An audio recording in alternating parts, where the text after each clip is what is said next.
చాలా దూర ప్రాంతాలు, అనేక జిల్లాలు, అనేక ప్రాంతాలు వెళ్ళవలసిన స్థితి ఉన్నప్పటికీ అన్ని క్యాన్సిల్ చేసుకున్నారు. నిజంగా ఈరోజు మన మధ్యకు రావడం ఎంత గొప్ప అద్భుతం అంటే, ఆయన మొదటిసారి ఈరోజు వాక్యం చెప్పడానికి 20 రోజుల తర్వాత మొదటిసారి మన మధ్యకు వచ్చారు. అందరూ సంతోషంగా వెళ్ళి చెప్దామా? అందరూ చప్పట్లు కొట్టి ప్రేమపూర్వకంగా యేసన్న గారిని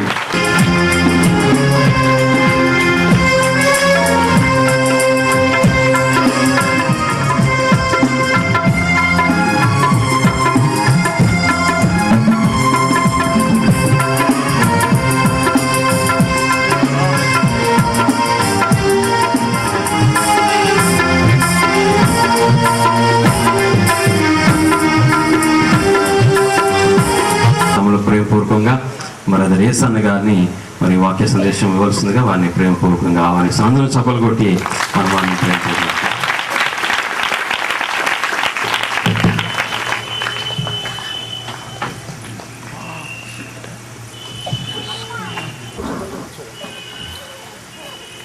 దైవజనుల్ని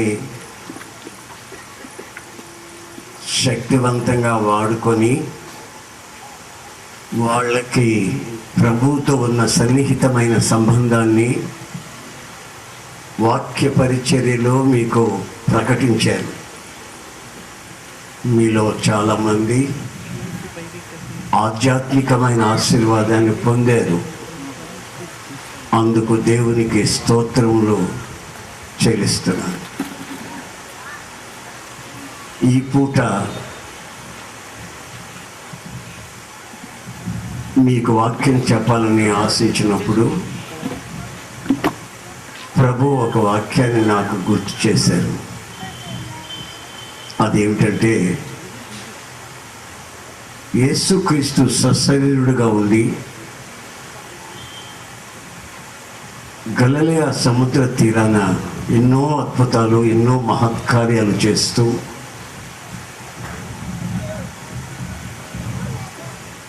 కాలి నడకను సంచరిస్తున్న ఆ రోజుల్లో శిష్యులకి ఒక మాట చెప్పాడు. నన్ను చంపేస్తారు, నేను మరలా తిరిగి లేస్తాను, లేచిన తరువాత నీకంటే ముందు నేను గలిలయకు వెళతాను అని చెప్పాడు. అక్షరాల ఆయన చెప్పిన మాటను బట్టి రాజకీయంగానూ మతపరంగానూ అరెస్టు చేయబడి రోమనుల శిక్షా స్మృతిలో లేని ముళ్ళ కిరీటం ఆయనకి ధరింపచేసి మొత్తం మీద చంపాము అన్నట్టుగా గంతులు వేస్తున్న రోజులది. సమాధి చేశారు, కావలి వాళ్ళు కావలి కాస్తూనే ఉన్నారు, సమాధికి సీల్ వేశారు, అప్రమత్తంగా ఉన్నారు ప్రజలంతా, ప్రభుత్వం కూడాను. అయితే ఆయన చెప్పినట్టు 3వ రోజు లేచారు. అప్పుడు కొంతమంది స్త్రీలు తెల్లవారుతూ ఉండగా ఆయన శవానికి సెంటు రాద్దామని వెళ్తున్నారు. వాళ్ళు ఏం చెప్పుకుంటున్నారంటే, ఆయన సమాధి మీద ఉన్న బండ చాలా పెద్దది, మరి దానిని మన కొరకు ఎవరు తొలగిస్తారు అని ఆలోచించుకుంటూ వెళ్తున్నారు. ఎందుకంటే శవానికి సెంటు రాసేవాళ్ళు అన్నమాట, శవాల చుట్టూ తిరిగేవాళ్ళు. సమాధుల్లో పండుగలు చేసుకునేవాళ్ళు, సమాధులతో సహజీవనం చేసేవాళ్ళు. జీవాన్ని తోసిపుచ్చి నిర్జీవాన్ని జీవితంలో నిలుపుకునేవాళ్ళు. అక్కడికి వెళితే అక్కడ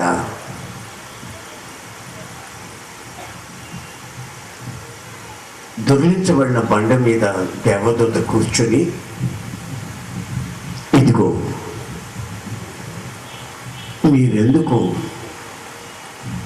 సజీవుడైన వారిని మృతులలో వెతుకుతున్నారు? ఆయన ఇక్కడ లేడు. మీకంటే ముందుగా గలిలయకి వెళ్తానని చెప్పాడు. మీరు వెళ్ళి ఆయన శిష్యులకి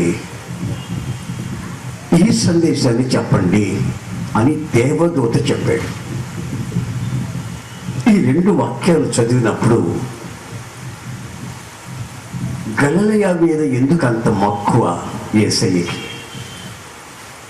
గలిలయలో ఏముందని? చనిపోయి మృత్యుంజయుడై లేచిన యేసయ్య మీకు ముందుగా గలిలయలో నేను ఉంటానని ఎందుకన్నాడు? ఆయన అన్నట్టే అక్కడికి వెళ్ళాడు. ఆ సంగతి దేవదూత చెప్తున్నాడు.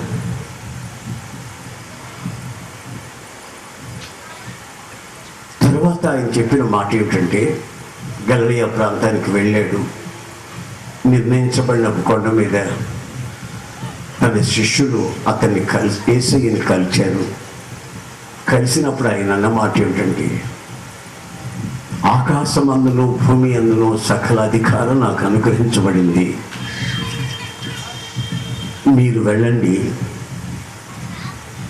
సకల జాతులకి స్వార్థను ప్రకటించండి, వాళ్ళని నా శిష్యులుగా చేయండి.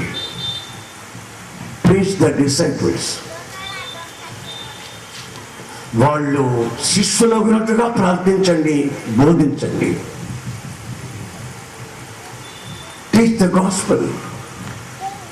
సువార్తను ప్రకటించండి, వాళ్ళు నాకు శిష్యులయ్యేటట్టు ప్రకటించండి. ఆ తర్వాత ఆయన అంటాడు, ఇదిగో నేను ఏ సంగతులు మీకు ఆజ్ఞాపించానో వాటిని గైకొనండి. యుగ సమాప్తి పర్యంతం సదాకాలం నేను మీతో ఉంటాను. ఆయన ఎవరితో ఉంటాడో అని ఆ చివరి మాట నన్ను ఆకట్టుకుంది. ఆయన మాటలు విన్నారు చాలామంది. వాటిని ఎవరైతే అంగీకరించి గైకొంటారో వాళ్ళతో నేను ఉంటాను.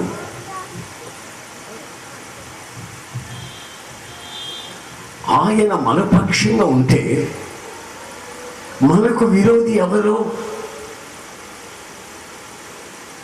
ఒక్కసారి మనం ఆలోచించాల్సిన విషయం. మన పక్షంగా యేసయ్య ఉన్నప్పుడు మనకు ఆత్మీయ స్థితి కానివ్వండి, ఆర్థిక పరిస్థితే కానివ్వండి, ఆరోగ్య స్థితిగతులే కానివ్వండి, ప్రతి కోణంలో ఆయన మనపక్షంగా ఉండి సాతాను మన మీద విభ్రమించకుండా ముందుగా వెనుకగా ఉండి ఆదరిస్తాను అని చెప్తున్నాడు. ఆయన మాట ఇచ్చి మార్చుకునేవాడు కాదు, మనిషి కాదు, ఆయన గారడివాడు కాదు, కాటి కాపరి కాదు, మాంత్రికుడు కాదు. ఆయనే దేవుడు. ఆయన పేరు నజరేయుడైన యేసు. మరణించి పునరుద్ధానుడై లేచాడు.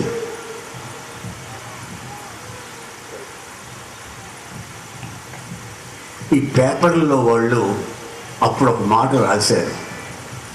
ఏమని రాశారంటే, ఫలానా వ్యక్తి మృత్యుంజయుడు అని. ఎందుకంటే యాక్సిడెంట్ అయింది, 3 చచ్చారు, ఇతను చావల. అందుకని తుఫాను వచ్చి కొట్టుకుపోయారు ఆ ఊరిలో వాళ్ళంతా. ఒక్క ఆడ మనిషి మాత్రం చెట్లు ఇరుక్కుంది. ఆ మనిషి చావల. ఆ మనిషి మృత్యుంజయురావులు అని రాశారు. అయితే బైబిల్ ఏమంటుందంటే, ఎవరు మరణిస్తారో, ఆ మరణపు ముళ్ళని ఎవరైతే విరుస్తారో, ఆ విరిచిన మరణం నిరర్ధకమై జీవము అక్షయతని ఎవరు వెలుగులోనికి తీసుకొని వస్తారో, ఆ వ్యక్తి ప్రభావముతో దేవుడుగా నిరూపించబడతాడు అని బైబిల్ చెప్తున్న సత్యం. అది మన యేసు ప్రభువుకు మాత్రమే వర్తిస్తుంది, మరెవరికి ఆ మాట వర్తించదు. కనుక మనం ఆరాధిస్తున్న దేవుడు ఎవరు? మనకు తోడుగా ఉన్న దేవుడు. ఎప్పుడు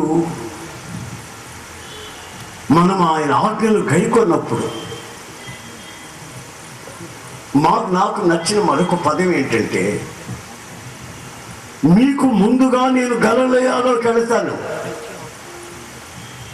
ఆ ప్రాంతంలో మొదట యూదయ, ఆ తర్వాత సమరయ, ఆ తర్వాత గలిలయ, ఆ తర్వాత సిరియా, ఇటువైపు ఈజిప్ట్, ఇటువైపు టర్కీ, ఇరాన్, ఇరాక్, ఇది దేశాలు.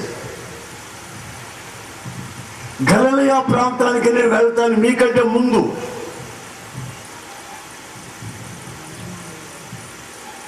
ఈ కూటానికి వచ్చేటప్పుడు పాస్టర్ గారిని ఏ టైంకి రమ్మంటారని అడిగి వచ్చాను. ఎందుకంటే దైవజనులు చెప్పిన ఆ టయానికి తర్వాత నేను వచ్చాను అనుకో, నాకంటే ముందు యేసయ్య ఇక్కడ కూర్చొని ఉన్నాడు అనుకో, నాకు అవమానం కదా. ఆయనకేమి పని బాట లేనట్టు యేసయ్యకి, నాకేమో బిజీ అయినట్టు అనిపిస్తుంది కదా.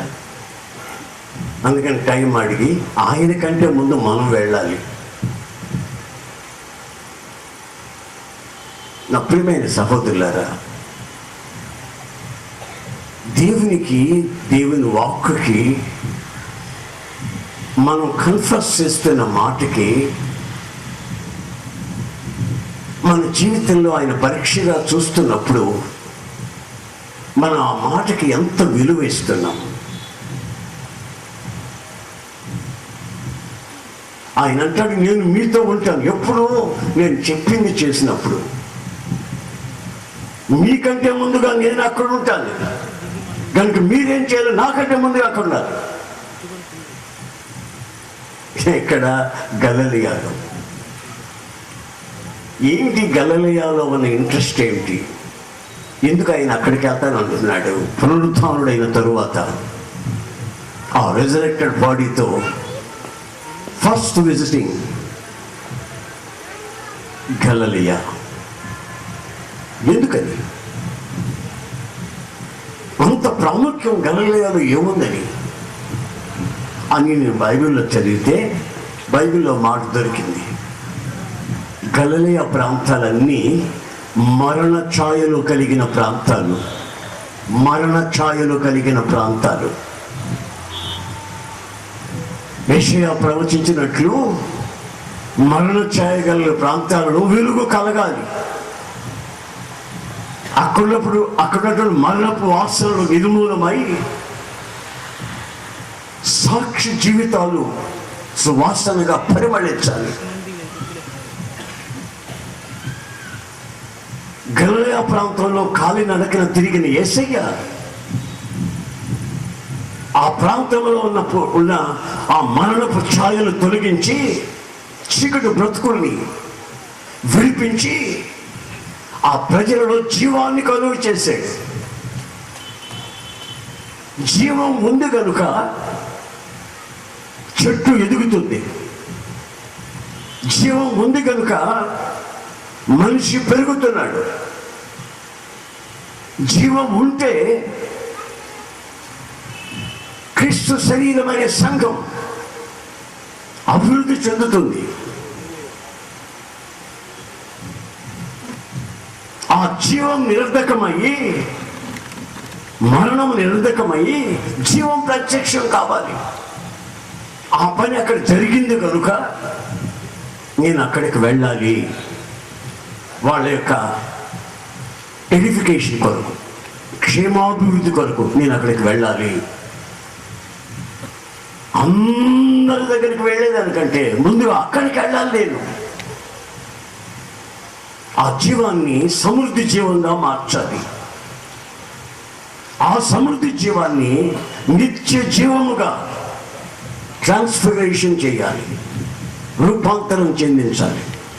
నేను అక్కడికి వెళతాను, అక్కడే ఉంటాను. మీ జీవితాలలో ఈ రోజున మీకు ఒక ఆశ, ప్రభు మాతో ఉంటే, మాలో ఉంటే, మా కుటుంబంలో మా పిల్లలతో ఉంటే మాకు అంతకంటే భాగ్యం ఏముంది అని ఒక ఆశ. కానీ ఆయన మనతో ఉన్నట్టు, ఆయన మనల్ని కాపాడుతున్నట్లు, ఆయన ఆఖ్యమాయిషలో ఆలోచనలో మనం నడుస్తున్నట్లు పొరపాటును కూడా మనకు అర్థం కావట్లేదు. కారణం ఏంటంటే జరిగే అనర్థాల వల్ల. ఏదో కార్యాన్ని ప్రారంభిస్తున్నాం సఫలము కావాలని, అది భిన్నంగా విఫలమవుతూ వస్తుంది. దానికి ముఖ్యమైన కారణం ఏమై ఉంటుంది అంటే ఆయన మనకు తోడుగా లేడు కనుక. ఎందుకు లేడంటే ఆయన ఆజ్ఞలు గైకొనలేదు కనుక. మన జీవితం గలిలయ ప్రాంతం వలె మార్చబడలేదు కనుక. హెబ్రీ పత్రికలో నేను ఒక మాట చూశానండి. ఆ మాట ఏమిటంటే, సహోదరులారా, నిర్జీవ క్రియలను విడిచి సంపూర్ణమవుటగా సాగిపోదాం. Dead works. మనలో ఉన్నటువంటి మరణం ఎలా ప్రత్యక్షం అవుతుందంటే మనం చేస్తున్నటువంటి నిర్జీవ క్రియల వల్ల. యేసుక్రీస్తు ఒక రోజు అన్నాడు, సహోదరులారా, మీరు మనుషులకు కనబడవలనని మనుషుల మెప్పు కోరుకొని ఏమీ చేయకండి. రహస్యమందు చూస్తున్న మీ తండ్రి అయిన దేవుడు నీకు ప్రతిఫలం ఇచ్చినట్లు, ఆయనకు తెలిసేటట్లు, ఆయన ఆజమాయిషులో ఆశీర్వాదాన్ని నీవు పొందేటట్లు నీవు ఏమి చేసినా మనుషులు కనబడవాలని చేయవద్దు. అది నిర్జీవ క్రియ.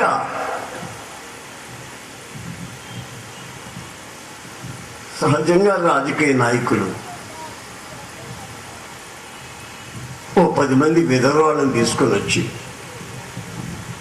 వాళ్ళకి 25 రూపాయలు జంత చీరలు ఇచ్చేటప్పుడు ఫోటోలు తీసి, ఆ తీసిన ఫోటోలు పేపర్లో వేసేదానికి 7,000 ఖర్చు పెట్టి మనుషులకు కనబడవలనని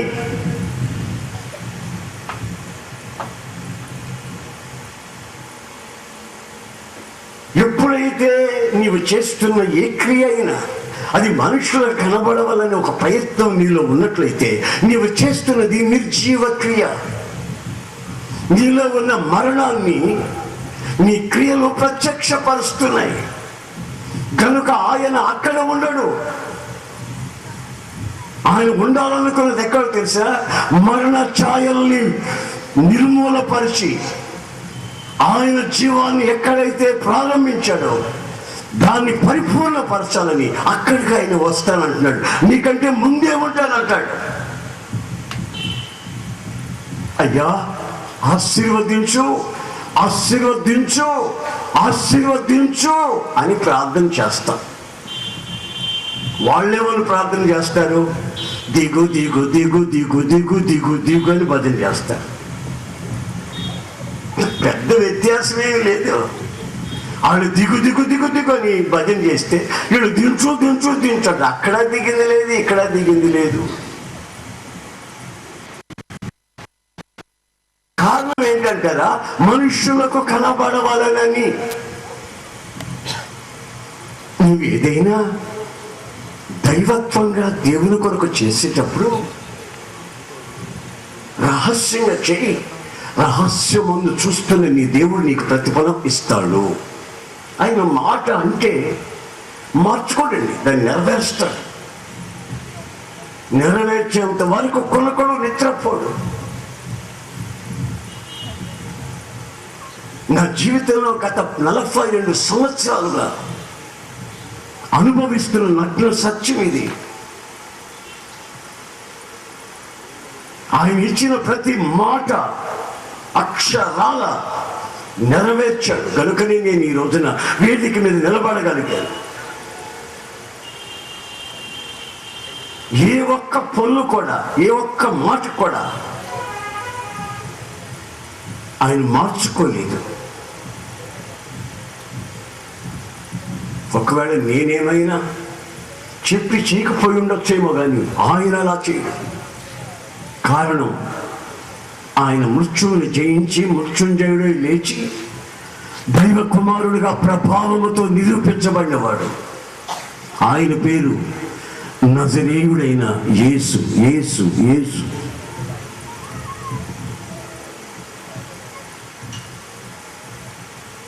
మరికొంతమంది ఉన్నారు. మనుషులు కనబడవాలని కాకుండా మనుషులు ఈ కార్యం చూడకూడదని రహస్యంగా చేసేవాళ్ళు అవుతారు. Dead work. నేను ఈ పని చేస్తాను కానీ ఎవరికి తెలియకూడదు, ఎవరు చూడకూడదు. ఈ పని నేను చేసినట్టు ఎవరికైనా తెలిస్తే నా ముఖాన్ని ఊస్తారు.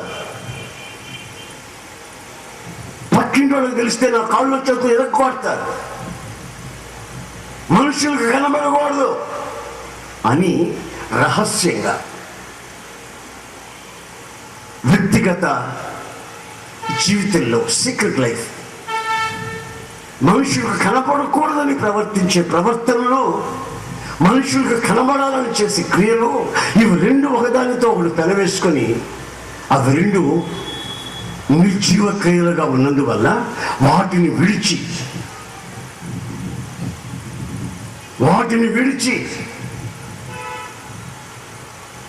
సంపూర్ణ మొదటికై మనం సాగిపోదాం.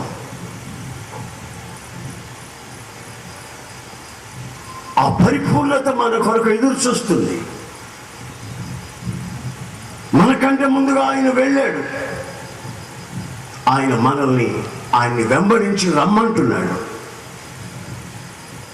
ఆయన శరీరం అనే తెర చీల్చబడింది. మహాపరిశుద్ధమైనటువంటి స్థలాలకి ప్రవేశం ఏర్పాటు చేయబడింది. ఆ కృపాసనం దగ్గరికి మనం వెళ్ళాలి. ఇది క్రైస్తవుల యొక్క గొప్ప నిరీక్షణ. దీనికి భిన్నమైనది ఏమైనా ఉంటే దాన్ని క్రైస్తవ మతం అంటారు, కానీ ఆధ్యాత్మికమైన క్రైస్తవ్యం అని అనరు. నాటకీయంగా మతంలో ఎన్నో దొరుకుతాయి నిర్జీవమైనవి, కానీ ఆయన కోరేది జీవము గల క్రియలు. నా ప్రియమైన సహోదరులారా, మీరు గలిలయ ప్రాంత మనుషుల వలె మీ జీవితాలు చక్కబెట్టుకొని నిర్జీవ క్రియలు విడిచి జీవాన్ని వెంబడించి ఆ జీవాన్ని సమృద్ధిగా ధరించుకుంటున్నప్పుడు ఆ పునరుద్ధానపు శక్తి, పవర్ ఆఫ్ హిస్ రిజరక్షన్ నిన్ను క్షణక్షణం అంటిపెట్టుకొని ఏ శపించబడిన అనుభవాలు నిన్ను సమీపించకుండా క్షణక్షణం కాచుకుంటుందన్న సంగతి వాస్తవం. దైవజనుడైన పౌలు అదంటాడు, ఏ విధము చేతనైనా బై ఎనీ మీన్స్ నేను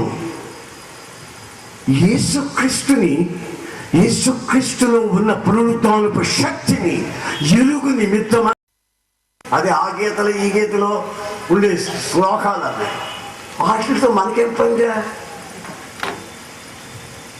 వాటితో మనకేం పని? దరిద్రం. ఎట్లా ప్రాక్టీస్ చేసామన్నా 3 నెలల నుంచి అదే చదువుతున్నాను అన్నాడు.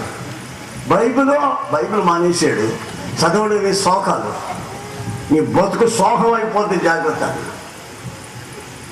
శ్లోకాలు చదివి మైండ్కి ఎక్కిచ్చాడు, గుండెలకి ఎక్కిచ్చేసాడు. యేసు ప్రభు మాటలన్నీ మర్చిపోయాడు. చివరికి ఆయన జీవితం చెప్పకూడదు కానీ చెప్పక తప్పలేదు. పోలీస్ స్టేషన్లో సంకటంలో కూర్చొని ఉన్నాడు. ఏం జరిగిందని నన్ను అడగండి, చెప్తే బాగుండదు. చదవవలసింది మాని జీవమైన వాక్యాన్ని, గుండెల్లో దాచుకోవలసినటువంటి ఆ ధ్యానాన్ని మాని, యేసయ్య నామ స్మరణ మాని, శపించబడినటువంటి శ్లోకాలు, అర్థం లేనివి, అవి కవి చాతుర్యాలు, త్రాగుబోతులు రాసినవి, నీచమైన అలవాట్ల మధ్యలో ఉన్న వాళ్ళు కల్పించి కల్పితాలు. తాపి ధర్మరావులో ఉన్నాడు, అతను వాటి గురించి అసహ్యం రాస్తున్నాడు, వాల్యూమ్ రాస్తున్నాడు, అంతా ఒట్టువని. అయితే ఈ పాస్టర్ గారు అది కరెక్టేనని చెప్తాడు, అవన్నీ కరెక్టేను అంటాడు. నేను చెప్పాను వాళ్ళు చెప్పొద్దయ్యా, వాక్యము మాత్రమే మన గుండెల్లో ఉండాలి. శపించబడిన నిర్జీవమైన ఏది మన గుండెల్లో ఉండకూడదు. మన క్రియల్లో కానీ, మాటలో కానీ, తలంపులో కానీ. ఈవెన్ ఊహల ప్రారంభం, ఎవ్రీ ఇమాజినేషన్, కళలో కూడా ఆ శాపాలు మన ధ్యాసలోకి రాకూడదు. కళలో కూడా. కారణం, మన యేసయ్య మృతిని గెలిచి లేచిన వాడు. రోమా ప్రభుత్వాన్ని సవాలు చేసిన వాడు. నజరేయుడైన యేసుని మేము చంపాం, ఆయన తిరిగి లేచాడు, దానికి రోమా సామ్రాజ్యమే సాక్ష్యం అని చరిత్ర చెప్పకనే చెప్తుంది నగ్న సత్యం. ఈ పుక్కిట పురాణాలు రంకు బొంకు అని చెప్పుకుంటున్నారే వాళ్ళే, వాటిని చదివి జీవితాలు శాపంగా మార్చబడకుండా నిమిత్తమై మనం జాగ్రత్త పడవలసిన అవసరం ఉంది. అందుకే మరణ ఛాయలో ఉన్నటువంటి గలిలయ ప్రాంతానికి మీకు ముందుగా నేను అక్కడికి వెళతాను, మీరు అక్కడికి రండి, నన్ను అక్కడ మీట్ అవ్వండి, కలవండి, మరిన్ని విషయాలు మీకు చెప్పి మీతో ఆనందిస్తాను. నిర్ణయించబడిన ప్రాంతంలో ఆయన అలా పైకెళ్ళిపోతున్నాడండి. అలా పైకెళ్ళిపోతూ ఉంటే ఈ గలిలయ ప్రజలంతా అలా చూస్తున్నారు. యూదయాలో ఉన్న యూదులు చూడలేదు, సమరయాలో ఉన్న ప్రజలు పట్టించుకోలేదు.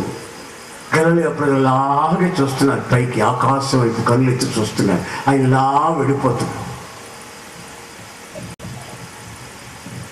సడన్ గా దేవదూత అంటాడు, గలిలయ ప్రజలారా, ఆయన ఎలా వెళ్ళటం మీరు చూస్తున్నారు, అలాగే ఆయన తిరిగి వస్తాడు. మీ చూపు నేల చూప లేక ప్రక్క చూపులా లేక ఆకాశం వైపునటువంటి దేవుని శక్తి మీద ఆధారపడిన చూప? నీ చూపులో ఉన్న వ్యత్యాసం ఏమిటి? వాళ్ళు గలిలయ ప్రజలట ఆకాశం వైపు చూస్తున్నారు. అందుకని యేసుక్రీస్తు చాలా ఇంట్రెస్ట్గా చెప్తున్నాడు, మీకంటే ముందు నేను గలిలయకి వెళ్ళిపోతాను, ఈ పరిసరాలు ఎక్కడ ఉండలేను, అక్కడికి వెళతాను. ఎందుకంటే అక్కడ ఆకాశం వైపు చూసే ప్రజలు కొందరు ఉన్నారు. మీలో ఎంతమంది ఆకాశం వైపు చూస్తున్నారో? ఏదైనా అవసరాల నిమిత్తం మనుషుల వైపు చూస్తున్నారో, వడ్డీ వ్యాపారస్తుల వైపే చూస్తున్నారో, లేక వైద్యుల వైపే చూస్తున్నారో? మీ దృష్టి ఎవరి వైపు ఉన్నదో ఒకసారి మీరు ఆలోచించుకోవాలి. ఆకాశం వైపు చూస్తే నీ సమస్యకి వెంటనే రిప్లై, జవాబు వచ్చి నీ ఆత్మకి గొప్ప శుభప్రదమైన నిరీక్షణ కలుగుతుంది. ఆ నిరీక్షణ మనల్ని సిగ్గుపరచదు. అలాంటి ఉన్నతమైన అనుభవం యేసు ప్రభు ఆయనకు ఒక అలవాటు ఏమిటంటే, రోగుల దగ్గరికి వెళ్ళి ప్రార్థన చేసేటప్పుడు అలా పైకి ఒకసారి చూస్తాడు, చూసి వాళ్ళకి ప్రార్థన చేస్తాడు. రోగుల దగ్గరికి వెళ్ళి ఫోన్లు పెట్టడం, ఏయ్ నేనెవరనుకున్నావు అని అనడు. ఒక్కసారి ఆకాశం వైపు చూసి వాళ్ళకి ప్రార్థన చేస్తాడు. విత్ కంపాషన్ నింపబడి ప్రార్థిస్తాడు. నేనంటే ఏమనుకున్నాను? నేను ప్రార్థన చేస్తే దయ్యాలు వెళ్ళిపోతాయి, నేను ప్రార్థన చేస్తే పక్షపాతంతో గోళ్ళు వేసేస్తారు, అన్నానికి పడిపోతారు కదా, జాగ్రత్త. ఏమనుకుంటున్నారు నేనంటే?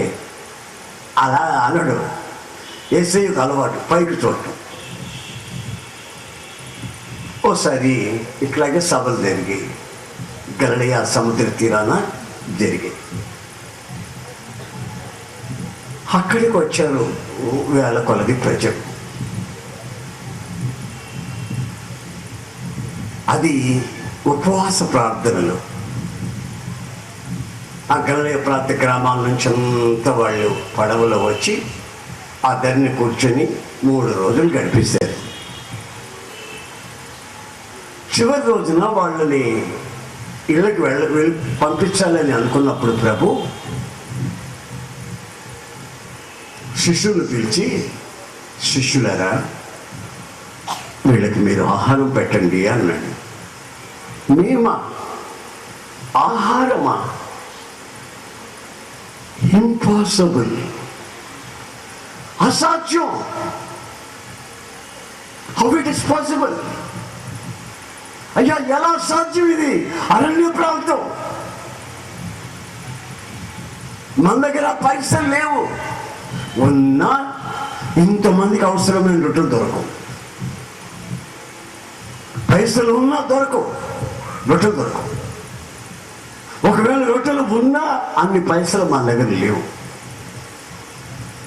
ఆ చిన్న ప్రార్థన చేస్తే వాళ్ళే వాళ్ళ కొంపలకి వెళ్ళి చేస్తారండి. ఏదో 3 రోజులు ప్రార్థన నేర్పించాం కదా, తరిమేయండి అంటే ప్రభు అంటాడు, నా మార్గ మధ్యలో వాళ్ళు మూర్చిల్లిపోతారు. నేటికి 3 రోజులైంది భోంచేసి, మీరు వాళ్ళకి ఆహారం పెట్టండి. ఎలా సాధ్యమయ్యా? అంతలో ఒక చిన్న కుర్రోడు లేచాడు. బోధకుడా, నా దగ్గర 5 రొట్టెలు 2 చిన్న చేపలు ఉన్నాయి. రై కూర్చోరా, రై నీకే చెప్పే కూర్చోమంటుంటే పెద్ద మనగాళ్ళు లేచావు. 5,000 మందికి ఆహారం సంగతి మేము ఆలోచిస్తుంటే పెద్ద బడ్జెట్ ఇది. 5 రొట్టెలు అంటారా ఏమిటరా? కూర్చో. ప్రభు అంటాడు, ఆ చిన్నవాడిని నా దగ్గరకు పంపించండి, ఆటంకపరచకండి. ఆడు తెచ్చి ఆయన చేతికి ఇచ్చాడు రొట్టెలు 2 చిన్న చేపలు. ఆయన వాటిని చేత పట్టుకొని విరిచి, మీరు బైబిల్లోకి ఇంటికి వెళ్ళి చదవండి, ఇప్పుడు బైబిల్ చదువుకుంటూ కూర్చోకండి. విరిచినటువంటి ఆ ఆ రొట్టెల్ని ఆకాశం వైపు కన్నులెత్తి చూసి శిష్యుల చేతికిచ్చాడు పంచమాన్ని. ఆకాశం వైపు కన్నులెత్తి, గలిలయ మనుషులారా మీరేం చూస్తున్నారు?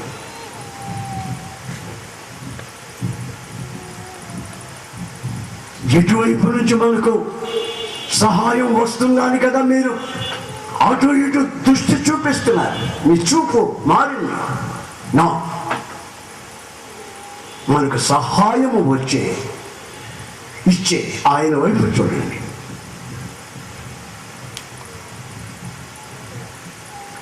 అందరూ తిని తృప్తి పొందిన తరువాత 12 గంపలు మిగిలాయి. ఆయన విరిచిన రొట్టె ముక్కలు కింద పడిన ఎంగిలి ముక్కలు కాదు. Praise the lord. ఒకసారి హల్లెలూయా అనండి. ఏంటి అట్లాగైపోయారు? నేను బ్యాగులు పోయాయా? మీ బ్యాగులు బస్ స్టాండ్లో పోయిన వాళ్ళు కూర్చున్నారు ఒక్కొక్కరు. గట్టిగా చెప్పండి. అంతేనా? అంతేనా? 20 రోజులుగా బెడ్లో ఉన్న వ్యక్తిని నేను మాట్లాడుతున్నాను. ఇప్పుడు ఇదే మొదటిసారి మాట్లాడడం. యేసు క్రీస్తుని సెలవు వేశారే, ఆ రోజు జబ్బు చేసింది. గుడ్ ఫ్రైడే రోజు ఆత్మ లేని ఆత్మకూరికి వెళ్ళా. కర్నూలు జిల్లా ఆత్మ లేదు అక్కడ. ఆత్మకూరికి వెళ్ళా. అక్కడి నుంచి నన్ను కార్లు వేసుకొచ్చాను. నాకు ఈ ఫోటే వాక్యం చెప్పడం. నిర్జీవాన్ని నిర్మూలపరిచి జీవాన్ని అక్షయతని వెలుగులోకి తీసుకుని రాగలిగిన వాడు నేను ప్రకటిస్తున్న యేసుక్రీస్తు. ఆయన ఒక్కడే దేవుడు, ఇంకొక దేవుడు లేడు. దేవుడికి పంది రూపం ఉండదు, ఏనుగు రూపం ఉండదు, కోతి రూపం ఉండదు. నా దేవుడు సర్వాంగ సుందరుడు. ఆయన ముఖ వర్చస్సు, ఆయన పునరుద్ధానపు శక్తి క్షణంలో మన జీవితాల్ని అక్షయముగా మార్చగలిగిన శక్తి. ఈ చావునకు లోనకు ఈ శరీరాలను, క్షయమైపోయి ఈ శరీరాలను అక్షయతలోనికి నడిపించగలిగింది. ఈ మోర్టల్ బాడీ నిత్యత్వానికి సిద్ధపరచగలిగిన శక్తి. నా ప్రియమైన సహోదరులారా, గలిలయలో వాళ్ళందరూ భోంచేసి మిగిల్చారు. ఇంకా మిగిలి ఉన్నాయి. అంటే అర్థం ఏంటంటే సభలు పెట్టాడు. అక్కడ మిగిలినయే కానీ డబ్బులు తక్కువ కాదా. కారణం ఏంటంటే ఆయన అక్కడ ఉన్నాడు. ఉండడమే కాదు, పైకి చూసే ఆ దృష్టి కూడా ఉంది. నేను ఎక్కడికో వెళితే ఆ రోజున మా సభలకి ఇన్ని లక్షలు ఖర్చు అయినాయి, ఇప్పటి వరకు వచ్చిన సందా ఎంత, తీసివేస్తే రవి గారు చెప్పారు కదా, రవి గారు పాటలు గారు తీసివేతలు ఉంటాయని. ఆయన చెప్పిన తీసివేతలు లేదు, కుర్చీ చేయడం, పాటలు చేయడం. వచ్చిన అమౌంట్ ఎంత, ఖర్చు ఎంత, ఇంకా ఎంత అప్పు ఉంది, తీసివేత. ఇంకా ఇచ్చేవాళ్ళు ఉంటే ఇవ్వాలి.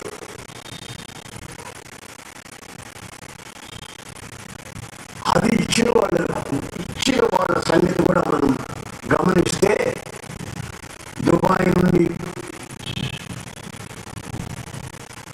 కర్ర మరియమ్మ గారు ₹7 పంపించారు.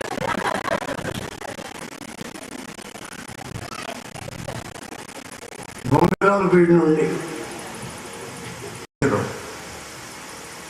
ఎవరో తెలుసా, ఆ వచ్చి చుట్టూ నిలబడి చూస్తున్నారే వింత. వాళ్ళు అనుకుంటున్నారు వీళ్ళంతా గలిలయ మనుషులు కాదా, వీళ్ళు మాట్లాడుతున్న భాష ఏమిటి? అన్నోన్ టంగ్స్ దేవునితో మర్మములు పలుకుతూ ఆయన మహత్తరమైన కార్యాలు వివరిస్తూ ఉన్నారు. అంటే సాక్షిగా నిలబడ్డారు, ప్రభువుకి సాక్షిగా నిలబడ్డారు. కనుక మీ వ్యక్తిగత జీవితం ఆయనకి సాక్షిగా నిలబడాలని కోరిక ఎక్కడో హృదయంతర భాగంలో అట్టడుగున ఇంత ఆపగినంత కోరిక ఉన్నట్లయితే ఆయన అంటాడు, సదాకాలం నేను మీతో ఉంటాను. దయచేసి లేచి నిలబడిలో ఒక క్షణం, 1 minute.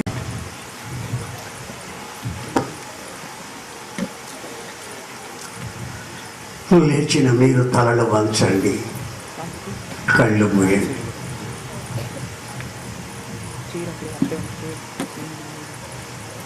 ఈ ఒక్కరు తమాషాలు చూస్తూ నిలవకండి.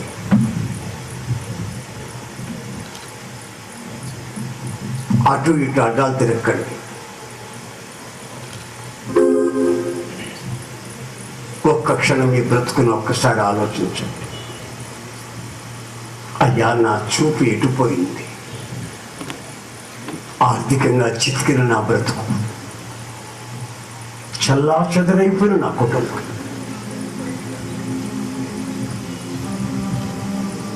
రోగాలమయమైనటువంటి నా పరిస్థితులు,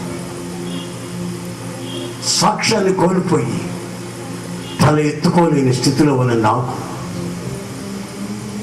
మరలా నా తల పైకెత్తి నీ వైపు చూడమని హెచ్చరించిన నీ హెచ్చరిక. Thank you master. అందరూ అటు ఇటు చూడకుండా, ఏమీ ఆలోచించకుండా ఒక్క క్షణం నీవు మాత్రమే ఇక్కడ ఉన్నావని ఊహిస్తూ నీ ప్రభు నీతో నిల్చున్నాడని గమనిస్తూ నేను ఏ ఏ సంగతులు నీకు ఆజ్ఞాపించానో వాటిని గైకొనండి. సదాకాలం నీతో, నీ కుటుంబంతో, నీ పిల్లలతో నేను ఉంటానని చెప్పిన సెలవిచ్చిన ఆ మాట ఈ ఎలక్ట్రానిక్ మీడియాస్ వల్ల, ప్రింట్ మీడియాస్ వల్ల, ఫ్రెండ్ సర్కిల్స్ వల్ల, ఏ వయసులో ఎవరు ఏమైపోతారో తెలియని భయానకమైన పరిస్థితుల్లో జీవిస్తున్న నీకు ఆయన సహకారం నీకు అవసరం. ఆయన నీ పక్షమై ఉండాలని కోరుకున్న రాత్రి ఈ రాత్రి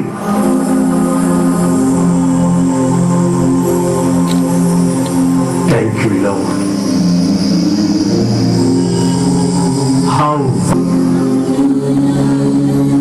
ఏ ఒక్కరిని మీరు విడిచిపెట్టద్దయ్యా.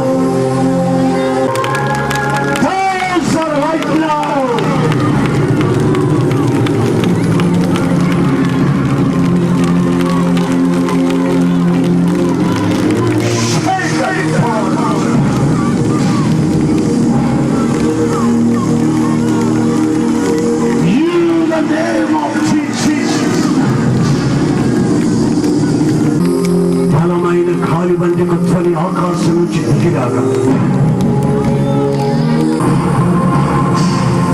రాజ్యం భోజనము పానము కాదు, కానీ పరిశుద్ధాత్మ అందులో ఆనందమైన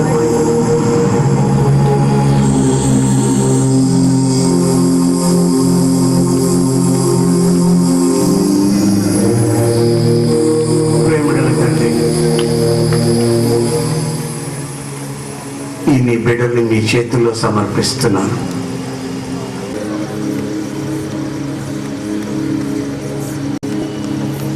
క్షయత అక్షయతను ధరించుకుంటుందని నీ బిడ్డల్ని చివరి క్షణాలలో దర్శించినందుకు ఈ స్తోత్రములు చెల్లిస్తూ ప్రతి కుటుంబం స్వర్గసీమలుగా ప్రకాశించబడాలని ఆశిస్తూ కోరుకుంటూ